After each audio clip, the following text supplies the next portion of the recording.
आऊज़ु बिल्लाहि मिनश्शैतानिर्रजीम बिस्मिल्लाहिर्रहमानिर्रहीम। मेरा चैनल देखने वाले तमाम मुसलमानों को अस्सलामु अलैकुम वरहमतुल्लाहि वबरकातुहू।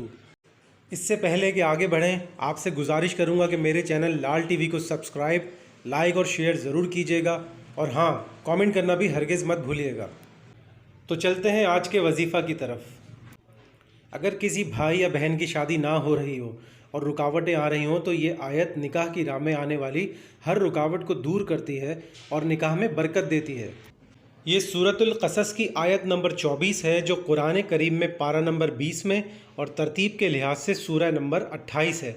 आयत ये है, रब्बी इन्नी लिमा अंज़लता इलैया मिन खैरिन फ़क़ीर।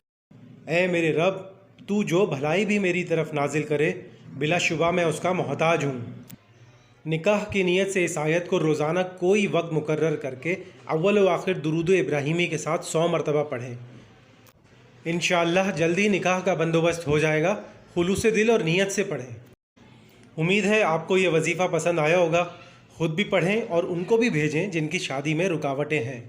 मिलते हैं अगली वीडियो में एक नई मालूमात, दुआ या वजीफ़े के साथ। दुआ में याद रखिएगा। अल्लाह हाफ़िज़।